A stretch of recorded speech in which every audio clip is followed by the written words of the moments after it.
श्री स्वामी समर्थ. तर आज आपण जाणून घेणार आहोत स्वामींची सेवा कशी करावी. श्री स्वामी समर्थ महाराजांनी नित्य सेवा अतिशय सोपी आणि फलदायी आहे. यासाठी दररोज एकाच वेळी म्हणजे सकाळी किंवा संध्याकाळी नामस्मरण, धूप दीप दाखवून पूजा आणि श्री स्वामी समर्थ मंत्राचा जप करावा. त्याचबरोबर तारक मंत्राचे पठण सुद्धा करावे. भक्ती आणि शुद्ध आचरणाने स्वामींची कृपा लवकर होते. तर स्वामींची दैनंदिन सेवा करण्यासाठी काही सोप्या गोष्टी दिलेल्या आहेत. पहिलं म्हणजे नित्यपूजा. तुम्हाला दररोज सकाळी किंवा संध्याकाळी एकच वेळ निश्चित करून स्वामींची पूजा करायची आहे. स्वामींच्या मूर्ती किंवा प्रतिमेला स्वच्छ पाण्याने किंवा दुधाने अभिषेक करून पुसून घ्यायचा आहे.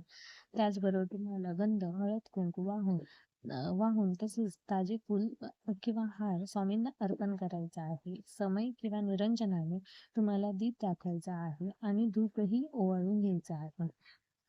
त्याचबरोबर मंत्र जप आणि नामस्मरण करायचं आहे. पूजेनंतर तुम्ही शांत बसायचं आहे. त्यानंतर तुम्हाला जितका वेळ शक्य आहे तितका वेळ श्री स्वामी समर्थ या मंत्राचा जप करायचा आहे. नाम जपासाठी तुम्ही तुळशीच्या किंवा दुसऱ्या कोणत्याही माळेचा वापर करू शकता. त्यानंतर तुम्हाला तारक मंत्राचे पठण करायचे आहे. स्वामींसमोर बसून तुम्हाला तारक मंत्राचं पठण करायचं आहे. मंत्र म्हणताना तुम्हाला तांब्यावर किंवा पेल्यात पाणी भरून ठेवायचं आहे. मंत्र पठण पूर्ण झाल्यावर हे पाणी तीर्थ म्हणून प्यायचं आहे. यामुळे नकारात्मक ऊर्जा दूर होते असं मानलं जातं. पोथी किंवा स्तोत्र वाचन. आता तुम्हाला नित्य सेवेत श्री स्वामी चरित्र सारामृत या ग्रंथाचा दररोज किमान एक तरी अध्याय वाचायचा आहे. ज्यांना शक्य आहे त्यांनी पूर्ण पारायण एका दिवशी केलं तरीही चालेल. आणि ज्यांना स्वामी चरित्र सारामृत वाचणं शक्य नाही त्यांनी दररोज श्री स्वामी स्तवन किंवा स्वामी अष्टक म्हणले तरी चालते. आता तुम्हाला नैवेद्य काय दाखवायचं आहे ते तुम्हाला स्वामींना सात्विक अन्नाचा म्हणजे फळांचा, खडीसाखरेचा नैवेद्य दाखवायचा आहे. आता सेवेचे मुख्य नियम काय आहे? वेळेचे पालन, दैनंदिन पूजा आणि जप रोज शक्यतो एकाच ठराविक वेळेतच करावा. आचरण शुद्धता, सेवा काळात खोटं बोलणं, कोणाचा अपमान करणं आणि परनिंदा करणं हे टाळायचं आहे.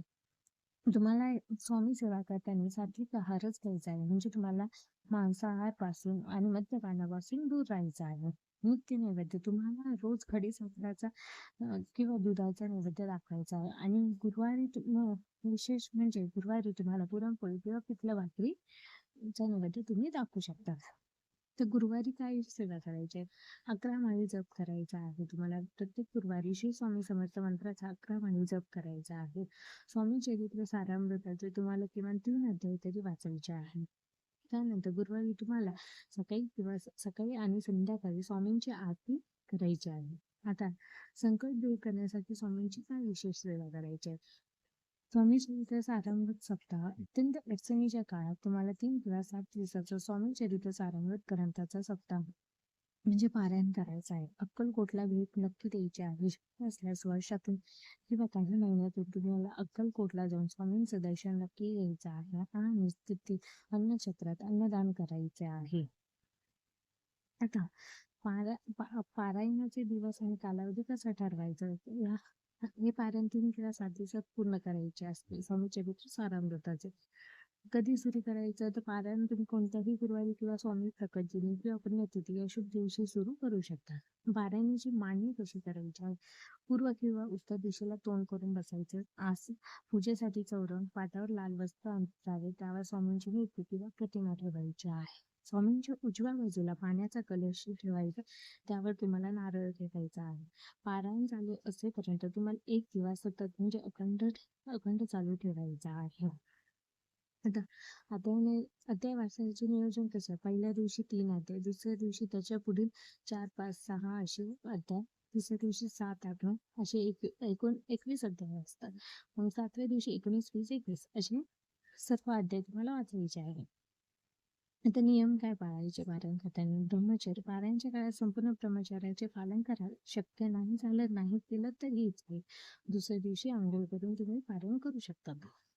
मग फक्त स्वामी चरित्र सारामृताचं पारायण वाचताना जर आपण कोणते विशेष नवस करून करत असाल तर आता आहार पूर्णपणे सात्विक आणि शाकाहारी आहार घ्यायचा आहे. लसूण कांदा टाळला तरीही चालेल. शक्य असल्यास चटई किंवा गादीवर जमिनीवर झोपावे. तसे घरात जर सुतक किंवा मासिक धर्म असेल तर पारायण करू नये, ते पुढे ढकलावे. वाचन करताना मध्ये सुटू नये किंवा कोणाशीही बोलू नये.